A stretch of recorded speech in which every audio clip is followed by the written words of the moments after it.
kanisani arasenga Yesu mwana w'Imana, Yesu mtoto wa Mungu, imbazwa, ipewe sifa. Haleluya. Bwana we Mungu wangu jamani, sasa njari Yesu nakuja lini Yesu wangu? Amen. Ariko ndanezerewe, ninafurahia sana. Nimunezerwe na nanyi mfurahie pia. tugira mcyadwese sikiwe Fanya hivi tuweze cyo mokozi haimi Jehova. iyo abapagani bo Wapagani wao tibabashaka ko tugira niri kanisa, hawataki tuwe na kanisa hivi. uko barambiwe tibashaka ko tugira niri, wanataka tuwe, ndio wamechoka tayari. Basha kushima Imana se, je, wanakuja kumshukuru Mungu? uyu numwanya Uni wakati wa kumshukuru Mungu. Iyo muwenye mundatikanye, kiona mtu ameaga, iyo muwenye mfite indumbi, kiona tukua na mzoga, umwanya kuja gusenga, wani wakati wa kwenda kuomba, umwanya kuja munzu y'Imana, ni wakati wa kwenda nyumbani mwa Mungu. Haleluya. Ifasa Bwana, ifasa Bwana. Ahimidiwe Bwana wa majeshi. Haleluya, haleluya. Muinue katika nchi. Aranga kandi yanga no gusangira nabo, lakini hakukubali wala hakula chakula pamoja nao. Maze ku munsi wa karindwi umwana arapfa.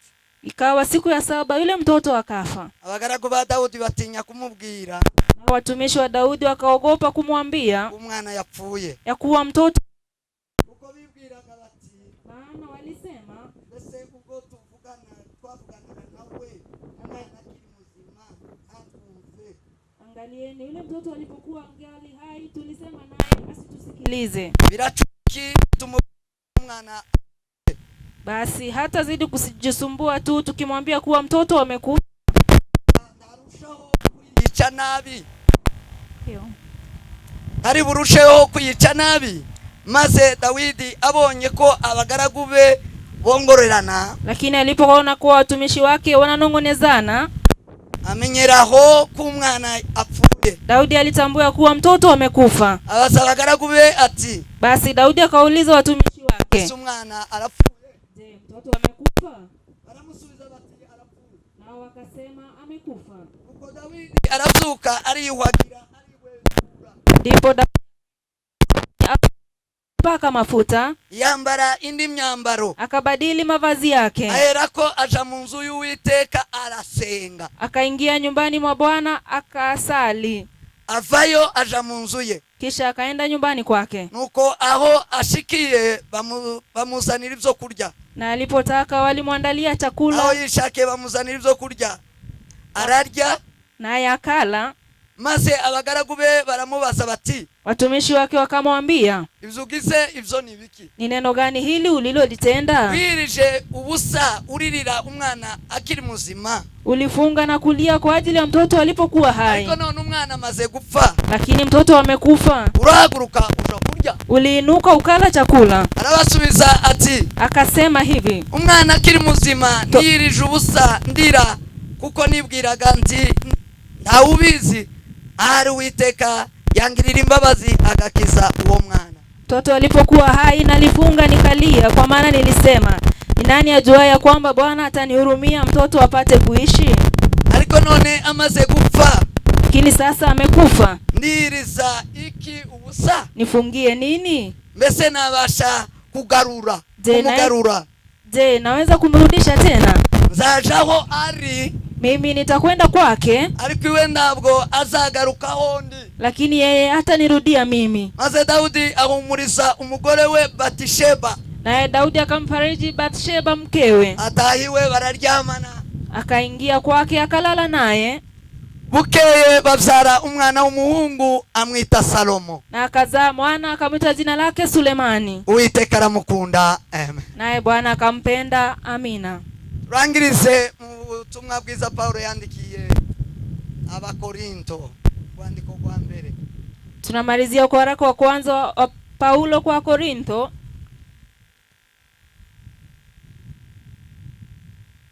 ibice 15, sura yake ya 11, 15. 15 duhere ku murongo wa 53. 15 mstari wa 53. Biravuze ngo kuko uyu mubiri ubora ukwiye kuzambikwa kutabora, kandi uyu mubiri upfa ukwiye kuzambikwa kudapfa. Maana sharti huu uharibikao uvae kutoharibika, nao wakufa uvae kutokufa. Ariko uyu mubiri numara kwambikwa kutabora, basi huu uharibikao utakapovaa kutoharibika, n'uyu upfa ukambikwa kudapfa, na huu wa kuvaa kutokufa, nibwo hazasohora rya jambo ngo, hapo ndipo litakuwa lile neno lililoandikwa, hazasohora rya jambo ryanditswe ngo, takuwa lile neno lililoandikwa ya kwamba urupfu rumizwe no kunesha. Amen. Mauti kamezwa kwa kushinda. Amen. Mwakiri jambo ry'Imana. Pokeeni neno la Bwana. Sema amen. Tanze mpore muryango w'ababyeyi, ababyeyi ba Karebu, tukitoa rambirambira zetu kwa watoto, kwa wazazi wa mtoto Karebu, Rubanda na Kinyana. Kome. Muimarike. Tanze mpore kuri Minyone musaza wa Karebu. Tunatoa pole zetu pia kwa dadake na Caleb. Mushikiwe ni dadake, mushikiwa Karebu, dadake na Caleb. Komera. Farijika. Torero rya Kristo komera. Kanisa la Kristo ulimwenguni farijikeni. Muryango wose mugari komera. Na familia yote kwa ujumla mfarijike pia. Torero muvandimwe asengeramo komera. Kanisa la ndugu farijikeni pia. Nyamurenge komera. Wanyamlenge kwa ujumla mfarijike. Abanyakenya komera. Na si wa Kenya tufarijike pia. Abatuye mwisi mukome. Wale mnaishi duniani mwe na imani mfarijike. Utukufu ni wa mbinguni. Uko Imana yabikoze. Kwa maana ni Mungu ametenda. Amen. Amen. Dini ndashima Imana. Kingine namshukuru Mungu. Kuko simbasha kubaisha ndanezere umunezero ntarabona. Sitawaficha, mimi nimefurahia sana. Nezerewe ibyishimo birenze kwemera. Nimefurahia, nina furaha ambayo siwezi kuwafafanulia. Sema amen. Amen. Amen. Amen. Tumpe Yesu utukufu. Amen. Amen. Nanezerewe kubw'umuvandimwe Karebu umukozi w'Imana. Nimefurahia kwa ajili ya ndugu Caleb mtumishi wa Mungu. Kuba agize umukutano ahagarikiye atumije umukutano. Kwa maana ametualika sisi wote kwa mkutano huu. Ateranije umukutano Karebu. Amekusanya mkutano huu Caleb. Ndamushimiye. Na namshukuru sana. Sema amen. Amen. Iye kuvuga ubuhamya bwe ndanundi mvase nije ubuhamya ngumushumba we. Mimi ndiye arajundi mushumba wa mwene data. Mimi ndiye mchungaji wake, natoa ushuhuda wake, kisha tutapokea mchungaji wa babake na mtoto. Maramba ezi mbuguro ni mwebwe mbugura. Alafu nitawafunza nyinyi. Niturangiza tuje gushinga. Kisha tutaenda kumzika. Alimuza ngo ndashima kubw'uyu munsi mwiza wa Karebu. Kwa nimesema nishukuru kwa siku hii njema ya Caleb. Uyu ni umunsi wiwe wenyine uyateguye kuri mtu. Hii ni siku yake ameandaa mwenyewe kwetu. Mani mutanga. Mungu alipompeana, yamutanze mu rugo rwa bene data. Alimpeana kwa familia ndugu hawa. Ari guseka, ari vyishimo, ari baraka. Alikuja kama furaha na nguvu kwao. Munsi yaserutsemwe barishimye. Siku alikuzaliwa kwao wamefurahia sana. Kandi baranezewe. Walifurahi. N'abandi bose baraza banezeranwa. Na wengine walikuja wakafurahia pamoja nao. Hanyuma Imana imutanga mu itorero rya Kristo. Alafu Mungu akamtoa katika kanisa la Kristo kumuvuga butumwa kama muinjilisti. Uzoteranya abagabo n'abagore, abakobwa n'abahungu, imitwe n'imitari, bagaterana bakumva ijambo ry'Imana. Ataleta pamoja watu wengi tofauti walisikiza neno la Mungu. Ndamushimira kwa bayimuvuga butumwa. Ninamshukuru sana kwa maana leo ni muinjilisti. Ni Mkristo w'itorero rya Kristo. Huyu ni Mkristo wa kanisa la Kristo ulimwenguni. Uko avuka nimwe yavukiye nimwe yabatiri yabarikiwe. Amezaliwa pale, amekuwa wakfu kwa kanisa hilo. Ukiranuka kuwa mwenye haki, ukuzuza ivyanditswe, ni kutimiza maandiko matakatifu, nukwinjira mu ijambo, ni kuingia kwa neno. Yesu alipokuja, alipokuja duniani, yaje kuzuza gukiranuka kw'ivyanditswe. Alikuja kutimiza uhaki wa maandiko. Aje kuzuza ivy'ubuhanuzi, kutimiza unabii. Uhanuzi bwari buhari. Unabii ilikuwa uko umwana uvutse wese muri kuwiteka. Ni kwamba mtoto yote amezaliwa apeanwa kwa Mungu. Yesu avutse yarabaritse. Yesu alipozaliwa amewekewa wakfu. Uko Karebu yabaritse. Na Caleb amefanya hivyo pia. Yesu arabarikwa. Yesu aliwekewa wakfu. Yesu agera ku kigero cyo kumva. Akafikia kile kiwango cha kusikia. Arabatizwa. Akabatizwa. Yesu arafarazuka araja mu ijuru. Yesu akafa akafufuka akaenda mbinguni. Arangije gukiranuka kw'ivyanditswe. Alipomaliza uhaki wa maandiko matakatifu. Nashimira Kalebu ng'umukristo w'itorero rya Kristo. Nashukuru Kalebu kama mkristo wa kanisa la Kristo. Nashimira n'abavyeyi biwe bamuyoboye mu butumwa bwiza. Na kushukuru wazazi wamemuongoza kwa injili njema. Kalebu akwiye kubwiriza none. Kalebu anafaa kuhubiri leo. Kuko yasoje gukiranuka kwa maana ametimiza uhaki wa maandiko. Mu gihe ciwe cyo kuba mwisi. Kwa wakati wake duniani. Yarabaritswe. Amebatizwa, amebarikiwa. Umuntu utarabaritswe n'aba yarasoje gukira. Mtu atakiwa wakfu atatimiza maandiko. Uraha wese utarabaritswe. Yeyote kwa hapa atatiliwa wakfu. Bado ndarakiranuka mwijambo. Bado atatimiza uhaki wa neno. Habe niyo ufite imvi ejo uzoje kubarikwa. Hata kama una nywele nyeupe kesho nenda ninga muzoje kubarikwa. Jumapili tiweni wakfu. Ubwo n'ubutumwa bwiza buzanywe na Kalebu. Hiyo ni injili tumeletewa na Kalebu. Sema amen. Amen. Sema amen. Haleluya. Asifiwe Mwokozi. Ahimidiwe Mwokozi. Iki kitabu ni ukuri ndi kizohinduka. Kitabu hiki hakitabadilika kamwe.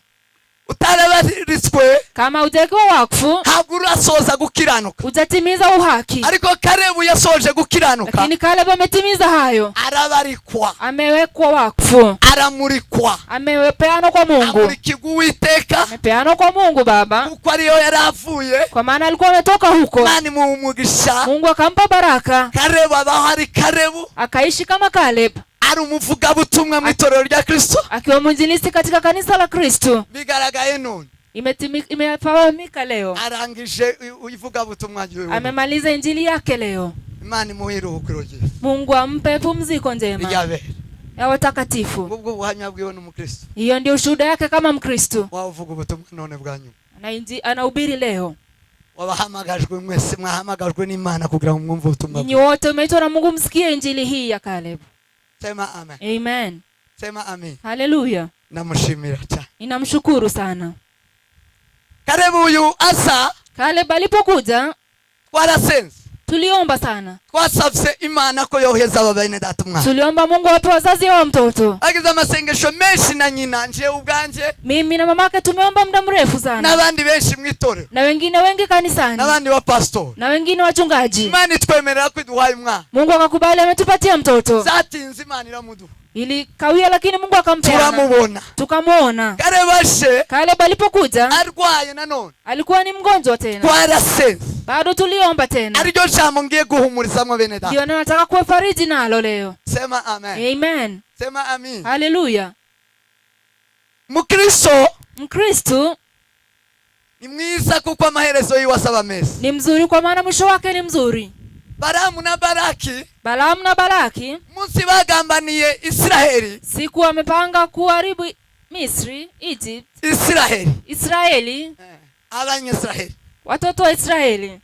Bagambaniye bagize inama yo kubica. Walipanga kuwaua. Bagize inama yo kubica ngo Balamu abavume Balaki abice. Walipanga Balamu awalaani Balaki awaue. Bakora inama iruzura. Wakapanga mkutano ikatimia. Yuzuye Balamu agenda agiye kubavuma kugira ngo urupfu rubageremo babice. Balamu alipoenda kuwalaani ili kifo wafikie waue. Mwabagezemo. Alipofika kwao. Abitegereje abarebye. Alipowatazama tu. Sema amen. Haleluya. Abarebye. Alipoangalia. Babona n'ubwoko butovumika. Akaona hawezi kulaaniwa. Asanga n'ubwoko butavumika. Akapata wao hawezi kulaaniwa. Noneho agumisa kubitegereza. Akaendelea kuwatazama. Abarebye. Alipoangalia. Abona ahubwo. Akaona. Subwo kwicwa gusa. Si wa kuuliwa tu. Ahubwo bafite amaherezo meza. Lakini wana mwisho mwema. Iherezo ryabo. Mwisho wao. Ni ryiza cyane. Ni mwema sana. Sema amen. Amen. Sema amen. Amen.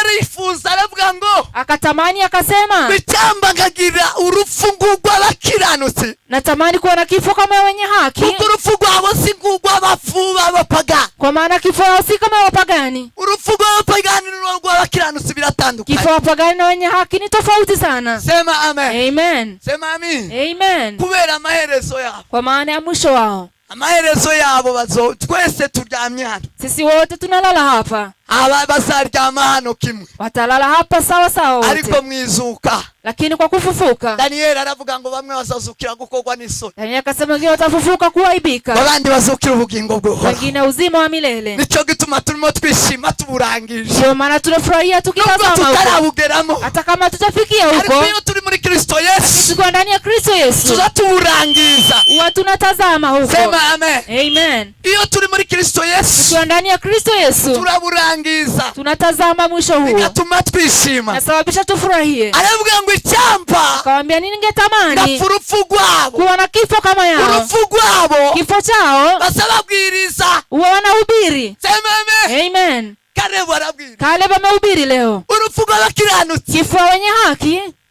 urupfu rw'abakiranutsi, kifo ya wenye haki, basababwiriza. huwa wanahubiri. Uyu wari umwanya wawe wo kwitekerezaho. Ilikuwa wakati wako Iyo kujiwaza. twicaye hano, Tukiketi mahali hapa lakini nukureba amaherezo ni yawe, kutazama tu mwisho wetu. ariko Satani Lakini shetani, kubera ko ari umwanzi wacu, kwa maana ni adui wetu, usuzana ukaza ngo uherekeje, unakuja hapa tu kuzindikiza, ukaza ngo uje gufata aba mu mugongo, niko tuba tunabivuga. unakuja kama ukuja tu kuwafariji ndugu, Ariko sivyo, lakini si hivyo. uba wegereye ku rupfu, Unakaribia kifo pia. ugeze ku rukingo, Umefika kwa rukingo, ugeze neza ku irembo. Umefika kwa lango. Zari vyiza ngo urebe ngo si uru rupfu, Kwa vizuri jiulize, je, kifo hiki, uru ni uruhe rupfu, hiki ni kifo aya gani? maherezo yago ni uruhe? Mwisho ni gani? Aravuga ngo icyama ngazapfa urupfu rwa, Ningetamani kufa kifo kama chao, ndetse hata ngo amaherezo yanje mwisho wangu ukazaba nkaya. iwe kama yao. Sema amen. Amen. Sema amen. Amen. Hari abantu benshi batazababwiriza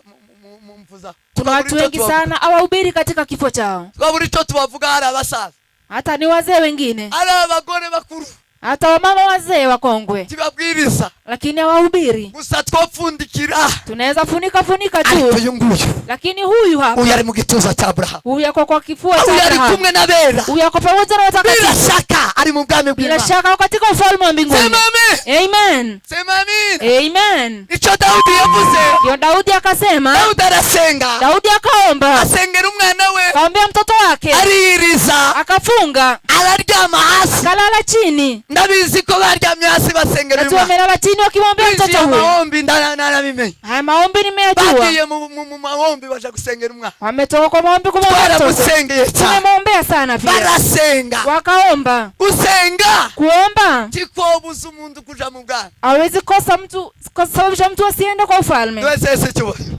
Sema amen. Amen. Bamwe bakaza basengera iwacu, abantu batazi, batagira Bibiliya, batagira ivyanditswe. Wengine wasiokuwa na Biblia kwa kwetu walikuwa wakiomba. Akavuga ngo nuramuka utabikose wamana, Anasema, Mungu usipotenda jambo hili, ngo ndakuvaho, mimi natoka kwako. yambaye ingaruka. Baracabamwo, baracabinonaho bahurutse muri Kenya, Sisi kama hapa wamefika. muzokuvaho wamana, Sema, Mungu nitatoka kwako ngo nuramuka usipotenda hili. utabikoze ngo umurimo wawe uragaho. Usipofanya hivi kazi yako inaharibika. Tuko Imana yagawe, Hivyo Mungu amekataliwa. basi ararakaye. Imana ndi yogawa, Hauwezi kumkana uko niko Mungu. kuri. Hiyo ni ukweli. Imana yagawe kweli, Mungu hatakano. mwayigaye ruba. Imana irakiranuka, Mungu ni mwenye haki. tuyeze icyubahiro turamya Tumpa amaboko. utukufu milele. Haleluya, Haleluya. sema amen. Amen. Ahimidiwe Bwana wa mabwana.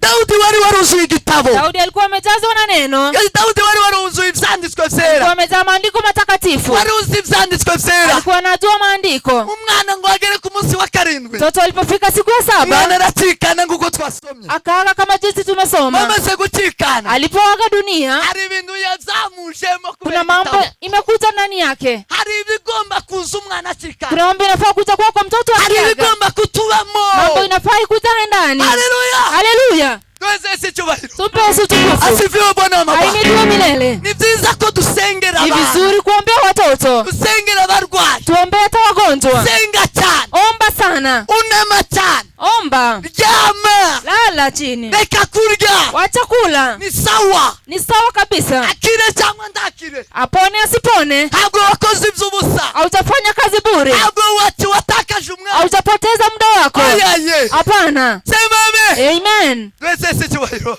Amen. Haleluya, haleluya. Haleluya, haleluya. Dawudi wasenze Imana, Daudi alimwomba Mungu. warahaguruka, Akasimama. umwana acikanye, Mtoto alipoaga dunia, arahaguruka, akasimama.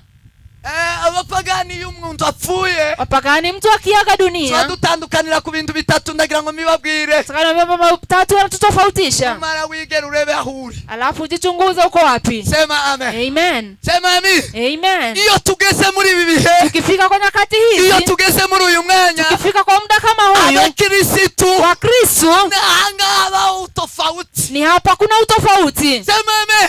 Amen. Sema amen. Amen. Atukuzwe makosa. Amen. Iyo tugeze aha, tukifika hapa, Mkristo taza yambara ibigunira kandi hawezi vaa manguo hayo. Taza yiraburigwa. Taza yambara imyambaro y'umubabaro. Avai manguo ya huzuni. Taza yambara umubabaro, ndaza yisiga ivu. Hawezi onekana mwenye huzuni. Bakazabyita mu Kinyamure. Kwiraburigwa.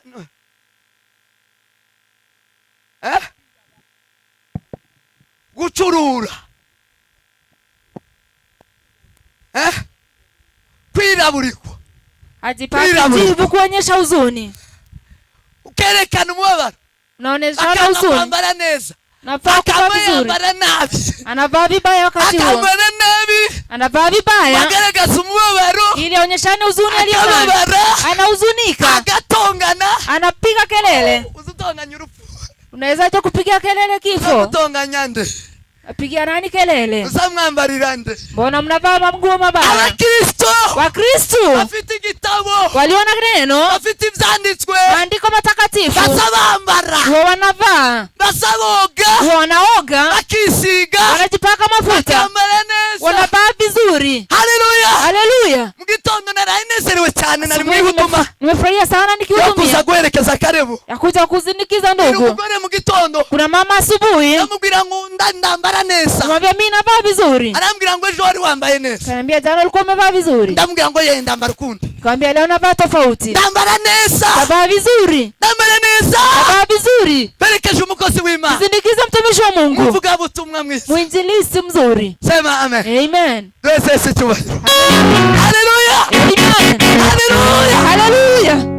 Basabambara neza. Wanavaa vizuri. Basabambara neza. Wanavaa vizuri. Bakisiga. Wanajipaka mafuta. Bagasa neza. Wanakaa vizuri. Bagasa neza. Wanakaa vyema. Bakristo bene wacu banyamurenge. Wakristo ndugu zangu Banyamulenge. Nimukizwe mwakire Yesu Kristo. Mwokoke mpokee Yesu Kristo. Mwakire igitabo. Pokee neno. Maze muhindure ibintu. Alafu mbadilishe mambo. Twese cyubahiro. Yesu atukuzwe. Haleluya.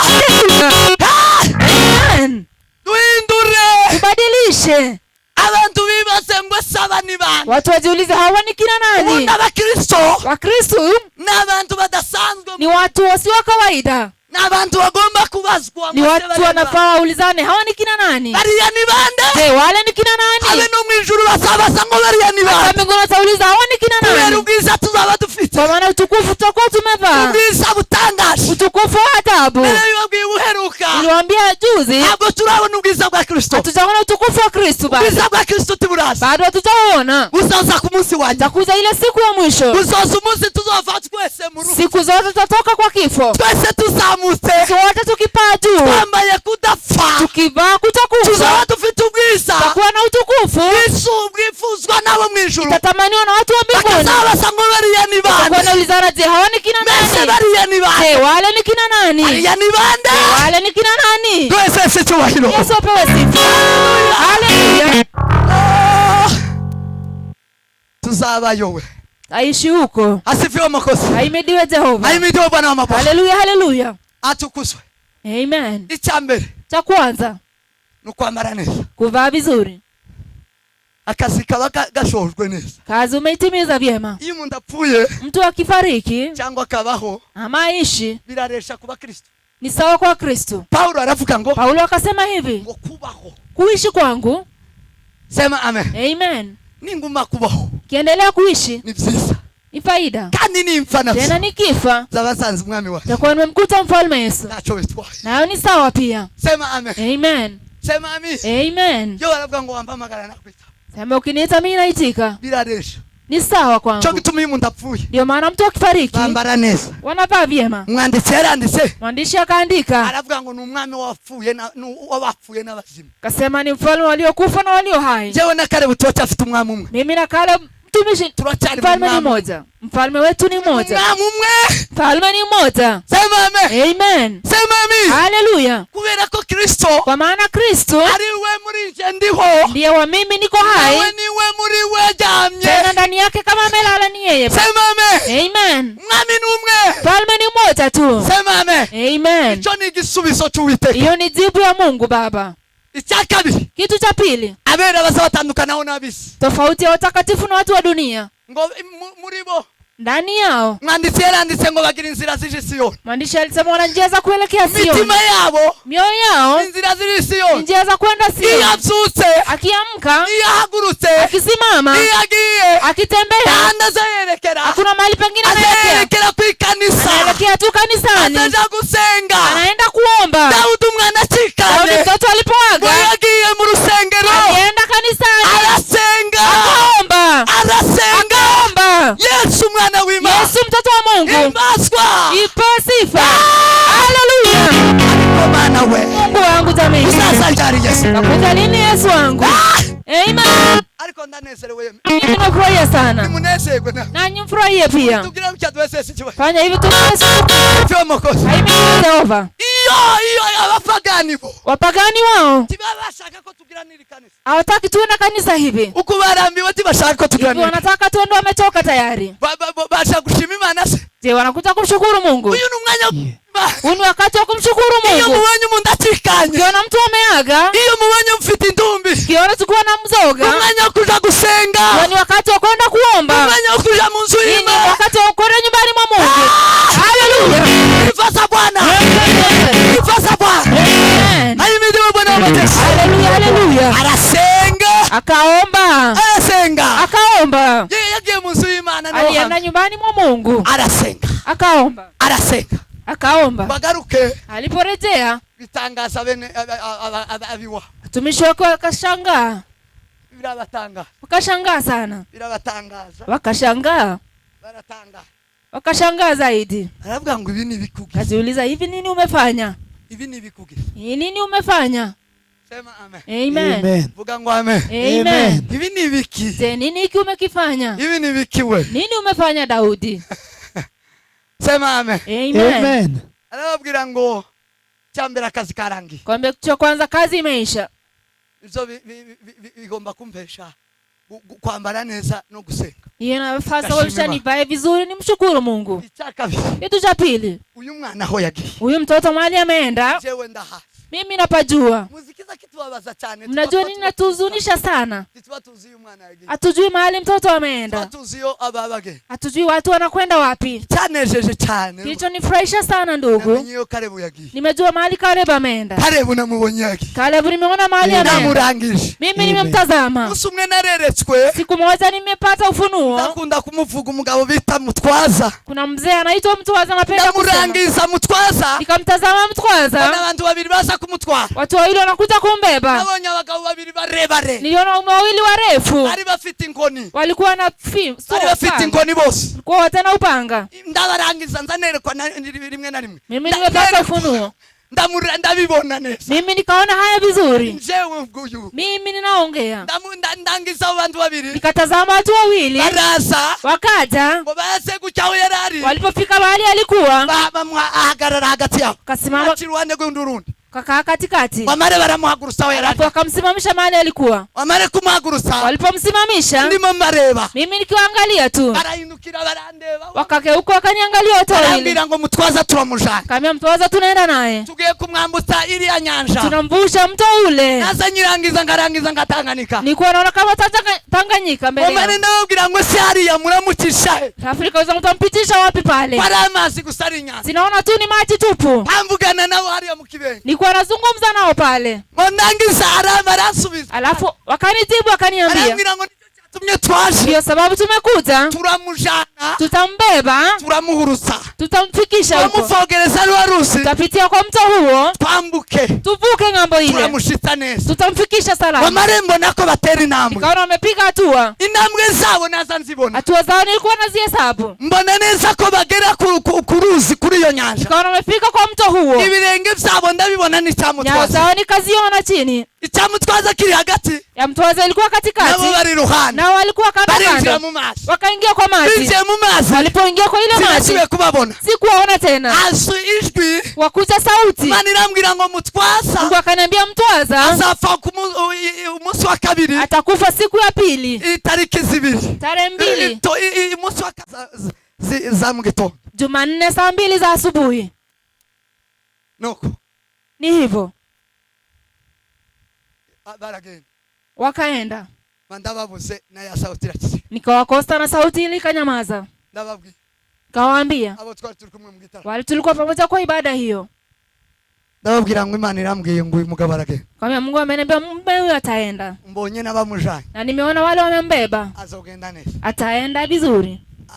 Arakani Imana yari yambwiye ngo atumire mukuru we wari ruguru ngo babonane bwa nyuma. Tena Mungu akaniambia ita ndugu yake alikuwa huko juu kwa milima ataonane mara ya mwisho. Ndamubwira yaravuye ngo kuri Gitavi, Kwa ametoka huko Gitavi, aramutumira baraza barategereza. akamuita kute waongee pamoja. Umunsi wa kabiri mutwaza niwe yagiye, Siku ya pili mtwaza alihaga, yapfuye uwo munsi wa kabiri. alikufa hiyo siku hiyo masaa. Sema amen. Amen. Sema amen. Amen. Menya neza iyo yagiye. Nikajua vizuri ameenda wapi. Uyu musore, Huyu kijana, uyu muvuga butumwa huyu mwinjilisti yagiye mu ijuru. ameenda mbinguni. Sema amen. Amen. Sema amen. Amen. Nico kiza gituma abakristo Ndio maana wa Kristo basenga, huwa wanaomba, bagasenga, wanaomba, kibazo bakubita yawe, wao walili tu, kibazo bamiriza, hawapigi nduru. oya, Hapana, baza bavuga ngo neza, wanasema hakika. aravuga Daudi, Anasema Daudi, umva mbabwira icyangome, ataniambia kilichoniimarisha. umwana wanje yagiye, Mahali mtoto wangu ameenda azagaruka, hatarudi, ahubwo ni jewe lakini ni mimi uzamusanga, nitamkuta huko, ni uzamusanga. ni mimi nitampata huko. Sema amen. Amen. Bene data abakristo Ndugu bara, zangu wa Kristo mko hapa, tumenye iyo tujya, tujue mahali tunaelekea, simumva si kwa grave. ni kumuririmbyi aririmbye, Mwimbaji akaimba hivyo, mumva, sio kwa kaburi, ahubwo ni mu bwami bw'Imana. lakini kwa ufalme wa mbingu. Paulo abwira abakorinto, Paulo akamwambia abwira Wakorintho, mu mabwire, acha uyu niwaambie, mubiri twambaye hii mwili tumevaa n'umubiri ubora, inaoza. ntibishoboka ko Haiwezekani waraga ubwami bw'Imana. unaweza urithi ufalme. Dutegereje ubwami bw'Imana, Tunangoja ufalme wa Mungu, dutegereje kwinjira mu bwami bw'Imana, tunangoja kuingia huko, dutegereje kuragwa ibitabora. tunangoja kurithi asiharibika. Rero kubera izo mpamvu, Hivyo kwa sababu uyu hizo, mwana yari afite umubiri, huyu mtoto alikuwa na uyu mwili. mubiri ubora ni ngombwa ngo awufemo. Hii mwili naoza, lazima iache. Sema amen. Amen. Sema amen. Amen. Atukuzwe Mwokozi. Ahimidiwe Jehova. Ahimidiwe Bwana wa mabwana. Haleluya. Numara kutambikwa kutabora, Ukivaa kutokufa, ico gihe rero hiyo wakati sasa azaba yegereye ubwami. atakuwa amekaribia Ubu ufalme. ni uri mwire, ni uri hafi yake. Huyu yako kwa lango karibu sana. Ico gituma Biblia isivuga ngo Ndio maana Biblia inasema hivi, abasinzire nibo bazabanza kuzuka, waliolala ndio wataamka kwanza, nibo bazabanza, ndio wataanza kuamka. natwe abazaba bakiriho, Na sisi tutakuwa uhai, nitwe dutuye nyuma sisi tuko nyuma ngo mbali, tubone guhindurwa, tutabadilishwa natwe sasa, abazaba bakiriho. na tutakuwa tukiishi Uyu mubiri wakati. ntabwo uzaraga ubwami bwo Hii mu mwili haiwezi kurithi ufalme, tuzawambugwa. itavua. Sema amen. Amen. Sema amen. Amen. Sema amen. Amen. Ngo nibwo hazasohora rya jambo ryanditswe ngo Ndilo neno itatimia inayosema hivi, ngo urupfu rumezwe no kunesha. kifo imemezwa na kushinda. Bavandimwe bene data, Ndugu zangu, muri iki gihe muhumurike, wakati ufarijikeni muhumurijwe no kuba abakristo. kwa kuwa wa Kristo. Muririmbyi yaravuze ngo nje ndi umukristo, Mchungaji alisema mimi ni ngo Mkristo. ni ikintu Hiyo ni jambo ukiza gihumuriza umutima wanjye, inafariji moyo ngo wangu, kikanibagiza ibyago byose, nafaa nisahau matatizo ngo kumva yote, duhuwe n'umwami Yesu. nasikia nimepumzishwa na Yesu Kristo. Tumpe Bwana utukufu. Haleluya. Haleluya. Sema amen. Amen. Umukristo Kristo ni Kristo, ni Kristo, ni ikintu ni kitu kiba mu mutima w'umuntu, iko ndani ya moyo wa mtu, icyo kiri muri mwebwe ndio iko ndani yenu, nigihumuriza umutima wanyu, inafariji mioyo yenu, kuko umunsi umwe kwa maana siku moja tuzimana na Kalebu, tutaimba na Caleb, tuzimana twebwe twese, si wote pamoja, tutagifite umubiri ubora, tusipokuwa na mwili huu naoza, tutagifite umubiri ubora. kama tuna mwili huu tena, Nicyo gihe urupfu ruzamirwa no kunesha. hiyo wakati kifo itamezwa na kushinda. Urupfu rufite garanti, Kifo ni ya muda tu, ruracyari muri kontra, ruracyafite kontra, bado iko na contract yake, ruracyafite igihe. bado ni wa muda. nukubera ko tukicyambaye no mubiri. Kwa maana bado tumevaa mwili huu. Sema amen. Amen. Sema amen.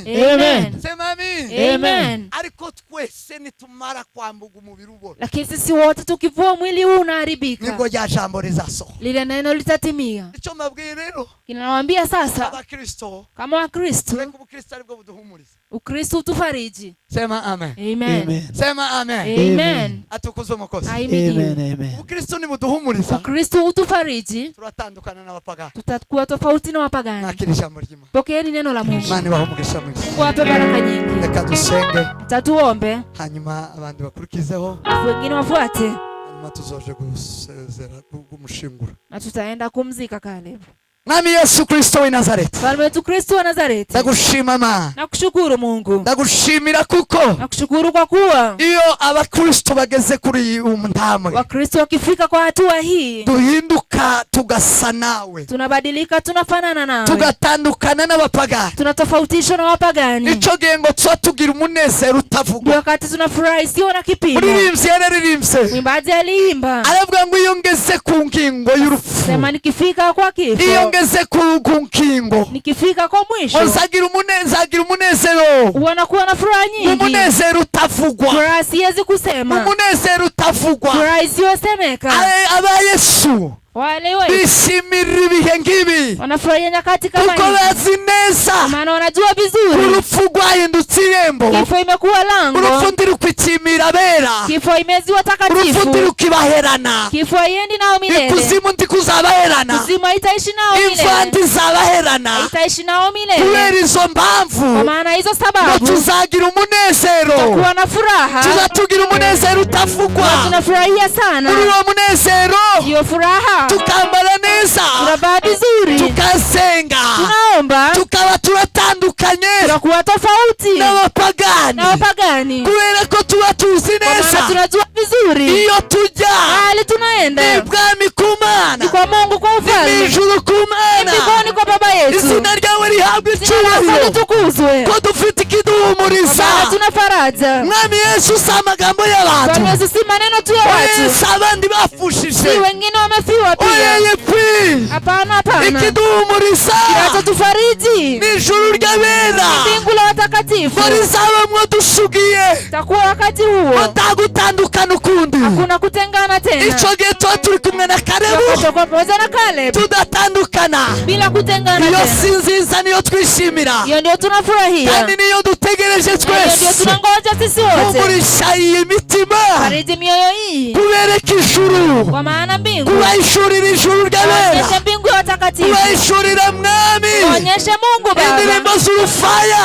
kazi za hayo zabanesheje umubiri walishinda mwili huu bakanesha iyi si wakashinda dunia bakanesha urupfu wakashinda kifo ico gihe ngo ruzamirwa no kunesha wakati tamezwa na kushinda Yesu mwana w'Imana Yesu mtoto wa Mungu umurisha abo bose ma fariji wote Baba ibaheshe gutegura urugendo rwabo wape kuandaa safari yao babashe kuzaba mu gitigiri cy'abera na kuwa katika ukutano babashe gutegura Mana urupfu rwabo waweze kuandaa babashe gutegura iherezo ryabo naye mwisho wao batazaba muri babandi bo gukorwa n'isoni wale wengine kuaibika bazaba bariteka wawe pale bagasuza umutima wawe bagahekenya imva z'amenyo bo bakaba mu nyanja yaka umuriro na kuwa katika moyo wa Yesu w'i Nazareti Yesu wa Nazareti ikabara bose hata wote nami data mu isezera ry'umukozi wawe Caleb Baba katika jina lako babashe gutegura iminsi yabo waweze kuandaa siku yao babashe kuba abanyabwenge waweze kuwa wenye hekima kuko Dawidi yavuze kama vile Daudi alisema kubara iminsi yanje nionyesha kuhesabu bitume tunga umutima w'ubwenge ili nilinde moyo wangu baweze kugira umutima w'ubwenge wape moyo wa busara wakwita ku maherezo yawe wakujali mwisho wao wite ku iherezo ryawe wajali mwisho wao kuko